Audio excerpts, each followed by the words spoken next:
No, takže tu máte upravený zdroj, ktorý je asi takto. Vymenený je tam kondenzátor, ako vidíte. Ja som tam dal väčší. Dal som tu, neviem, či to bude vidieť, dal som tam 2200 na 25 V. Je to je to hlavne medzi plus 12 a mínus, ako zemou. Samozrejme, ako tu vidíte oproti tamtému, ako ste videli na obrázku, som tu dal 15 kg odpor. Nedal som tam 30 kg odpor, lebo trochu každý zdroj sa tvári ináč a trochu mi to nabehlo vyššie napätie a dosť ťažko to bolo zregulovateľné. A tu som dal to je medzi jedničkou a tomto, a medzi jedničkou a zem som dal ten 10 kg trimmer. Samozrejme, ako použité budú tieto tu žiarovky 24V. Doporučujem preto 24V žiarovky, lebo pri niektorých zapojeniach vám niektorý zdroj zvykne nabehnúť až na 24V, na tých 12V. Preto vám doporučujem, aby ste si tam dali tie 24V žiarovky, aby ste náhodou tie 12V neodpekli a zbytočne potom bude vám to robiť čarapatu. Samozrejme multimeter, ktorý napojíme si hneď priamo na kontakty, ktoré budeme mať tu. Samozrejme tu žiarovky na záťaž pripevnené. Takto. Ideme to zapnúť.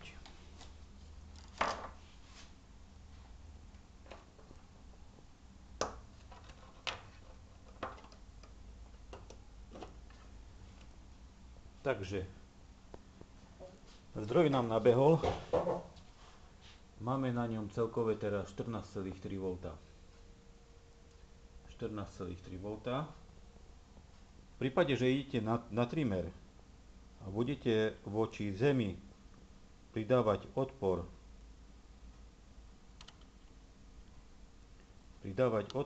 na vstup číslo 1, stáva sa vám to, že to napätie jednoducho budete regulovať hore alebo dole.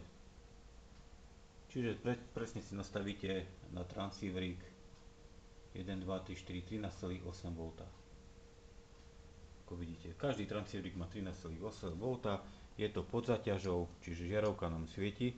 Čo teraz urobíme? Máme paralelne pripojené ďalšie dva žiarovky a pripojíme ich na toto, ako sa správa ten zdroj, vyskúšame, ako sa bude správať pri záťaži. To je tzv. Keď dáte TX, zatlačíte TX, samozrejme stanička začne brať niekoľko ampere. Ako vidíte, žiarovky sa nám rozsviecujú. Rozsvietené žiarovky, ani to s ním nepohne. Čiže to znamená, že tých 13,8 V je spoľahlivých a zdroj pohotovo reaguje na každú jednu záťaž. Teraz je tam nejakých 5 A záťaže. Čiže si všimnite, že so zdrojom to ani nepohne s napájacím napätím. Takže zdroj pohotovo reaguje. Čo je základom tiež otestovať? Otestovať sebe aj tú ochranu. Čiže keď urobíte toto, že vy ho jednoducho skratnete, zdroj musí vypnúť a nesmie sa zapnúť. Ako vidíte, nulové 0,002. Počuť tam je zmierne prskanie, ale zdroj nesmie urobiť nič, aby vlastne vám tam niečo hrkalo a podobne. Proste musí ostať vo vypnutom stave. Prídete jednoducho k zasuvke, vyťahnete, zapnete a musí okamžite nabehnúť. Ako vidíte, nabehol okamžite na 13,8 V. Čo ešte urobiť treba na základ je odpojiť. Ja som to vlastne celé vypojil, ale odpojiť komplet žiarovku od tohoto a podľa toho to si otestujete. Čiže teraz, keď to už máte takto pekne nacinované, môžete smelo tento zdroj, tieto súčiastky použiť na to, aby ste ich tam nacinovali. Malo by to byť úplne v poriadku. Bacha na to, lebo pozrite sa tu, čo sa mi nestalo.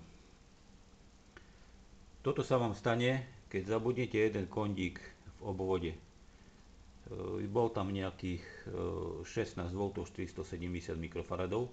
Bol tam ešte taký na vyhladenie, ale toho som si ho nevšimol a samozrejme keď som to zapol, tak to pekne rachlo.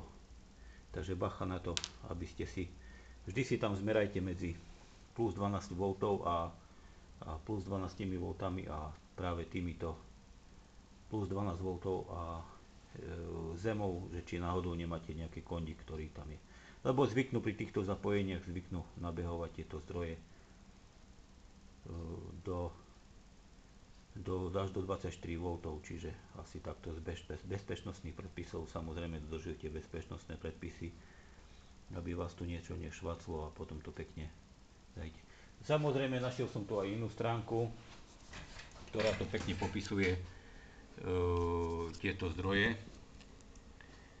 Môžete sa tu presvedčiť, že je to konkrétne je tam tiež varovanie. Je to na dusoft.cz. Dusoft.cz je tam pekne opísané. Čiže pokiaľ ho chcete trimerkom regulovať a tak podobne, tak musí to pekne nabehnúť a treba dávať bacha tiež aj pri čistení a podobne týchto zdrojov. Ináč celý kompletne upravený zdroj vyzerá takto. Aj ku transiveriku beha spoľahlivo. Dáte si tam ampermeter a regulátor otáčok a musí to behať spoľahlivo bez problémov. Takže vám prajem príjemné laborovanie a nech sa vám darí.